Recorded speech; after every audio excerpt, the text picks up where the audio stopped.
बिस्मिल्लाहिर्रहमानिर्रहीम। अस्सलाम वालेकुम। कैसे हैं आप सब? आई होप सब ठीक ठाक होंगे, मज़े में होंगे और बहुत ही मज़े की सबने गुजारी होगी ईद और सब खैर आफियत से होंगे। और दुआ है कि मेरी तरह ईद के फ़ौरन बाद कोई भी बीमार ना हो, क्योंकि ईद के तीसरे चौथे दिन के बाद से मेरी इतनी सख्त तबीयत ख़राब हुई थी, बुखार और फ्लू, और गला मेरा बिल्कुल बंद हो चुका था। पिछला व्लॉग भी नबिया ने वॉइस ओवर करके अपलोड कर दिया था, क्योंकि ईद के व्लॉग ज़ाहिर लेट हो गए थे।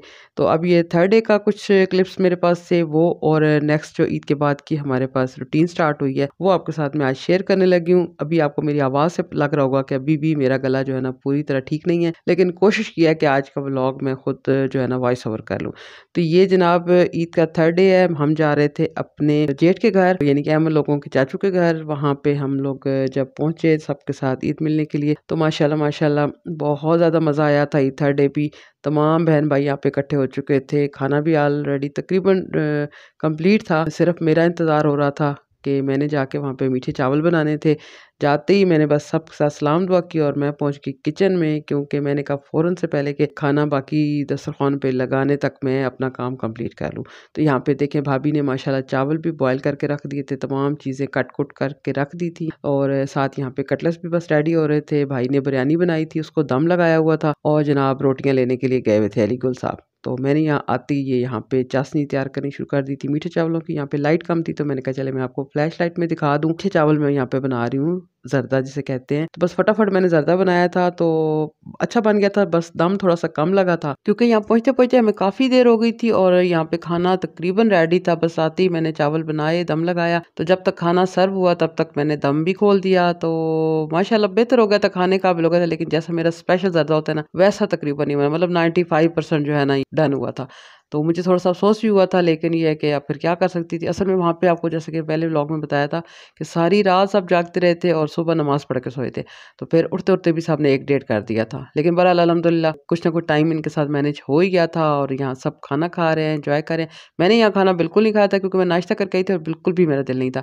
मैंने बस यहाँ पे सबकी थोड़ी बहुत वीडियो बनाई, कुछ बैठ के यहाँ पे गपशप की, और नेक्स्ट जब काफ़ी देर हम आ रहे थे, जब मैं वापस आने लगी थी, फिर मैंने थोड़ा-सा खाना खाया था। बाकी बच्चे और सब बैठे हुए हैं, तो बहुत मज़े की बिरयानी बनाई थी भाई ने। तो भाई स्पेशलिस्ट हैं बिरयानी के, कभी किसी दिन उनकी रेसिपी भी आपके साथ शेयर करेंगे इंशाल्लाह। तो बहुत सारा टाइम गुजार के हम तकरीबन 4 साढ़े 4 बजे वहाँ से वापस आ गए थे, क्योंकि मैंने घर आके बनानी थी चिकन कढ़ाई, जिसके लिए जाने से पहले मैं यहाँ पे ये टमाटर जो है ना ये छील के रख गई थी, और चिकन भी छोटी सिस्टर ने यहाँ पे वॉश कर दिया था। ये दोनों चीज़ें मैं फ्रिज में रख गई थी, ताकि आते ही जो है ना मैं बना सकूँ, क्योंकि मैंने आज सबको ऑफ़र की थी कि आज चिकन कढ़ाई मैं खुद बनाऊँगी, तो आप सब ने जिधर-जिधर से जाना है, घूम फिर के आना है, आओ आएँ। तो मैंने तो आते ही अपनी ड्यूटी संभाल ली थी, और माशाल्लाह माशाल्लाह ये देखें, ये यहाँ पे आपको थोड़ी लग रही है, लेकिन ये माशाल्लाह 5 किलो से ज़्यादा तकरीबन 6 किलो के करीब ये चिकन कढ़ाई है, और बहुत ही टेस्टी बनी थी। ये मैं नहीं कहती, ये वो सब लोग कमेंट में आके बताएँगे जिन्होंने ये चिकन कढ़ाई खाई है। तो अल्हम्दुलिल्लाह बहुत मज़े की कढ़ाई बनी थी, और सबको पसंद भी बहुत आई थी, ख़ास तौर पे मेरे हस्बैंड को तो मज़ा ही आ गया था। आपको पता है कि जब हस्बैंड तारीफ़ कर देते हैं ना, फिर तो मेहनत वसूल हो ही जाती है। और जब मैं यहाँ पे चिकन कढ़ाई बना रही थी, तो बच्चों ने हस्बे मामूल फिर यहाँ पे क्रिकेट का मैदान सजा लिया था और खूब इंजॉय कर रहे थे। तो इन्हें देख देख के मैं भी इंजॉय कर रही थी, और साथ ही साथ जनाब मैं अपनी यहाँ पे कमेंट्री भी कर रही थी। तो मैंने सोचा कि यहाँ थोड़ी सी मैं वीडियो भी यहाँ पे बच्चों की बना लूँ।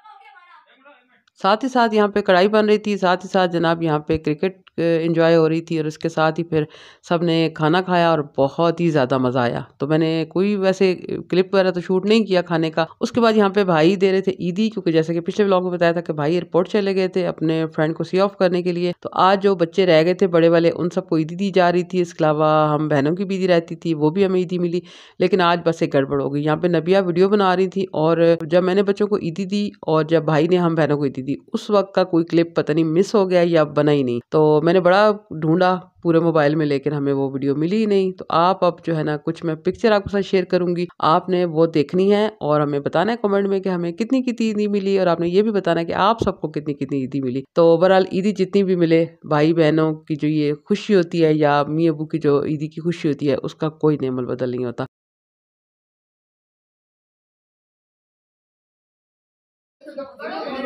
मैं भी मेरे ज़्यादा मैंने वीडियो भी बनाई है, मेरे ज़्यादा मैंने वीडियो भी बनाई है।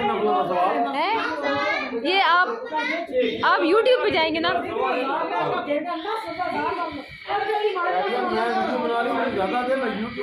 आपको यूट्यूब देके आपको वायरल करेंगे। आज माशाल्लाह भाई की बर्थडे भी थी, तो भाभी ने एक सरप्राइज प्लान किया हुआ था, तो हम सबको भी रोक लिया कि सब मिलके जो है ना बर्थडे सेलिब्रेट करते हैं। तो यहाँ पे कुछ क्लिप्स आपके साथ शेयर करते हैं। यहाँ पे भाई गए हुए थे अपने फ्रेंड्स के साथ ड्राइंग रूम में, तो हमने फटाफट यहाँ पे सारी अरेंजमेंट की और उनको दिया सरप्राइज। तो चलिए हमारे साथ रहिएगा।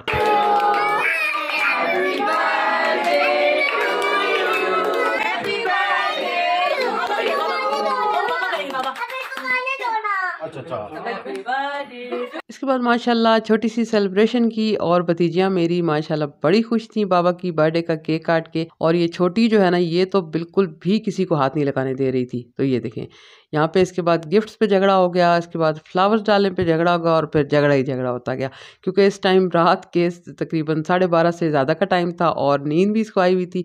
लेकिन बस हर बात पे जनाब ये छिड़ रही थी। और यहाँ पे मैंने कहा जरा आए ना एक तरफ फोटो शोटो तो बनवा दें। उसके बाद ये भाभी ने दिए थे गिफ्ट्स, जो कि इस पे मामूल बच्चियों ने पकड़ाए, क्योंकि दोनों जिद कर रही थी कि हम देंगे बाबा को। और ये एक वॉलेट है जिसके ऊपर भाई का नाम लिखा हुआ है। इसके अलावा एक बहुत ज़बरदस्त जो है ना, आई थिंक बोनांजा सतरंगी का ये था परफ्यूम, बहुत ही ज़बरदस्त परफ्यूम था जनाब। यहाँ पे उसकी ओपनिंग हो रही है और उसके बाद ये देखें माशाल्लाह माशाल्लाह बर्थडे बॉय की जो है ना ऊपर फूल फेंके जा रहे हैं। और ये छोटी मेरी भतीजी जो है ना हंस पे मामूल चिढ़ गई है और ये दोबारा से कह रही है कि मैंने बाबा पे फूल डालने हैं। ये देखें यहाँ पे गिफ्ट ओपन हो रहा है और थैंक यू हो गया था। और उसके बाद जी साहब ने बोला कि अब हमें ट्रीट चाहिए। उसके बाद ये हमने मंगवाए जिंगर और मज़े मज़े का टाइम गुजारा। उसके बाद हम आ गए घर। तो घर आते ही जनाब मैं हो गई बीमार। और ये देखें ये सूरत हाल आपको नज़र आ रही है, ये पिछले 3 दिन से यही सूरत हाल है। और ये देखें मेरी बेटी यहाँ पे चिप्स लेके आई है, इसने कहीं से मंगवाई है और मुझे कह रही है कि देखें माएँ बीमार हो जाए तो बच्चे इस किस्म की चीज़ें खाते हैं, क्योंकि मेरे बच्चों को पता है कि मैं बाहर की चीज़ें बहुत अवॉइड करती हूँ और मेरी पूरी कोशिश होती है कि मैं घर की साफ़ सुथरी चीज़ें बच्चों को बना के दूँ। लेकिन आजकल इनकी मौजें लगी हुई हैं। ये वैसे मुझे चिढ़ाने के लिए कह रही थी, लेकिन शुक्र कर रही थी कि जनाब मैं जो है ना एंजॉय कर रही हूँ ऐसी चीज़ें। बहरहाल मेरी भी मजबूरी थी। 2 दिन तो मेरे बिल्कुल जो है ना होश ही नहीं थी, इतनी सख्त मेरी तबीयत ख़राब थी। अल्हम्दुलिल्लाह आज कुछ मेरी तबीयत बेहतर हुई थी। आज फ्राइडे का दिन है, तो मैं थोड़ी देर आके यहाँ बाहर बैठी सहन में। और माशाल्लाह मौसम भी इस टाइम पे बहुत अच्छा हो रहा था, शाम का टाइम है। और यहाँ पे कुछ बच्चे पतंग उड़ा रहे थे, साथ ही साथ यहाँ परिंदे शरिंदे उड़ रहे थे, देख के दिल कुछ बेहतर हुआ। और आज मेरा गला भी कुछ बेहतर था, तो मैंने सोचा कि उठ के मैं थोड़ी सी कुकिंग शुकिंग करूँ। तो सबसे पहले जनाब मैंने तो गूंदा आटा, क्योंकि 4-5 दिन से बच्चे खा रहे थे तंदूर की रोटी और अहमद को तो बिल्कुल भी तंदूर की रोटी नहीं पसंद।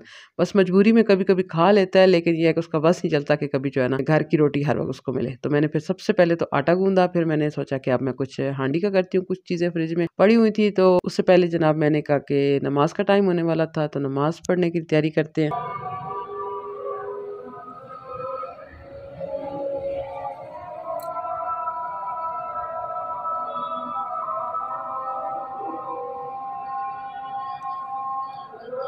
अल्हम्दुलिल्लाह सुम्मा अल्हम्दुलिल्लाह माशाल्लाह मेरा घर उन खुशकिस्मत घरों में से है जहाँ पे अज़ान की आवाज़ इस तरह वाज़िया सुनाई देती है। और बस दुआ हमेशा यही करती हूँ कि अल्लाह ताला इस अज़ान के बुलावे पे हमें हर वक्त जो है ना हाजिर खिदमत रहने की तौफीक अता फरमाए। और रमज़ान क्या, रमज़ान के बाद आने वाले हर महीने में हमें इसी तरह ये जानिमाज़ें सजाने की तौफीक अता फरमाए। यहाँ पे नबिया भी नमाज़ पढ़ रही थी, मैंने भी नमाज़ पढ़ी। उसके बाद मैं आ गई थी किचन में। मैंने रमज़ान में बीफ कोफ्ते बना के फ्रीज़ किए थे, तो मैंने सोचा कि आज मैं झटपट से वही रेडी कर लूँ। तो उसके लिए मैंने 2 अदद प्याज लेके उनका पेस्ट बना लिया था और हाफ कप ऑयल में इन्हें पकने के लिए रख दिया।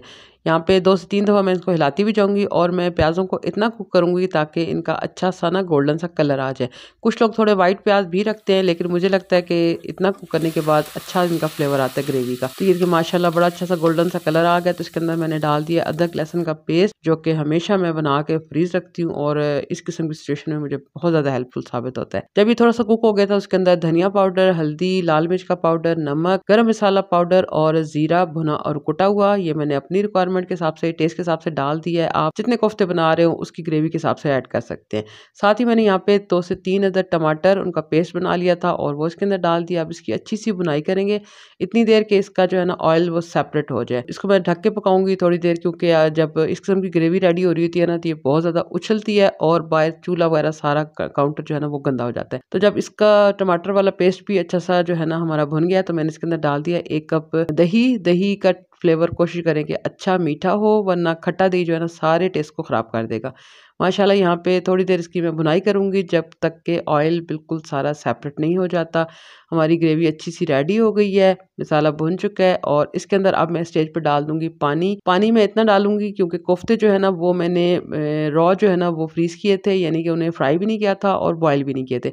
तो मुझे इतने देर इसको इसमें रखना है ताकि वो अच्छे से ना पक जाएँ। जैसे ही पानी में बॉयल आया है तो मैंने इसके अंदर ये कोफ्ते जो कि मैंने थोड़ी देर पहले फ्रीज़र से निकाल के रखे थे, आहिस्ता से मैंने इसके अंदर छोड़ दिए हैं और मैं यहाँ पे चम्मच नहीं चलाऊँगी, बस इस तरह थोड़ा-सा हिला के तो मैं हल्की आँच पे रख दूँगी ताकि ये अपनी जो है ना शेप भी होल्ड कर जाएँ और टूटे भी नहीं। और ये देखें यहाँ पे अच्छे से उबल भी रहे हैं और अब माशाल्लाह ये अच्छे खासे फूल चुके हैं। अब मैं इतनी देर इनको रखूँगी ताकि जितनी ग्रेवी मुझे इसकी रखनी है। ग्रेवी काफ़ी गाढ़ी हो गई है और कोफ्ते भी बहुत अच्छे से यहाँ पे सॉफ्ट हो गए हैं, मैंने चेक कर लिए हैं। बस यहाँ पे मैं थोड़ी-सी हरी मिर्चें काट के डाल दूँगी और थोड़ा-सा डाल दूँगी हरा धनिया और मैं फ्लेम ऑफ कर दूँगी। ये देखिए माशाल्लाह मैं आपको यहाँ पे सर्व करके दिखाती हूँ कि इतने क्रीमी, इतने सॉफ्ट आपने कोफ्ते आज तक नहीं खाए होंगे। हालाँकि ये बीफ के हैं लेकिन इतने सॉफ्ट हैं कि अभी मैं आपको चेक करके भी बताती हूँ और ग्रेवी तो बहुत ही कमाल की है। तो आपको मैं आई बटन पे जो है ना कोफ्तों की रेसिपी भी दे दूँगी, आप ज़रूर बना के रखिएगा। जब आपका दिल करे आप इस तरह बनाएँ, दावतों पे बनाएँ, मेहमानों के लिए बनाएँ और अपने लिए बनाएँ और खूब एन्जॉय करें। तो मेरे बच्चों को तो ये बहुत ही ज़्यादा पसंद आए थे और बस हल्का-सा मैं इसको गार्निश करूँगी धनिया के साथ। अब मैं आपको यहाँ पे एक कोफ्ता चेक करके दिखाती हूँ कि ये कितने नरम और जूसी कोफ्ते बने हैं। आप इस तरीके से बनाएँगे तो आप यकीन करेंगे आप कुछ लोग कहते हैं ना कि कोफ्ते हमारे हार्ड हो जाते हैं, या ये देखिए माशाल्लाह मैंने बहुत सॉफ्ट हैंड से यहाँ पे स्पून चलाया है तो बिल्कुल भी ये हार्ड नहीं हुआ, बिल्कुल भी ये रबड़ी नहीं है और बहुत ही टेस्टी है माशाल्लाह माशाल्लाह। ये कोफ्ते देखने में आपको जितने मज़े के लग रहे हैं ना, खाने में उससे कहीं ज़्यादा टेस्टी हैं। तो ये मज़ेदार से कोफ्तों की रेसिपी आपने डेफिनेटली ट्राई करनी है और मुझे अपना फीडबैक देना बिल्कुल भी मत भूलिएगा। तो सबसे पहले तो आप मेरे चैनल को सब्सक्राइब कर लें अगर अभी तक आपने चैनल को सब्सक्राइब नहीं किया, और साथ में लगे हुए बेल आइकन को प्रेस करना तो बहुत ही ज़रूरी है, तभी आपको मेरी न्यूली वीडियो के नोटिफिकेशन आपको जल्दी जल्दी फ्री में मिलेंगे। और आज का व्लॉग कैसा लगा, ईदी कितनी थी, ये सब आपने मुझे कमेंट में बताना है और मेरे लिए खसूसी दुआ करनी है कि जल्दी जल्दी मैं ठीक हो जाऊं और मज़े मज़े के व्लॉग्स आपके साथ शेयर करती रहूं। तो इजाज़त चाहूँगी, यहीं तक था मेरा व्लॉग। अल्लाह हाफिज़।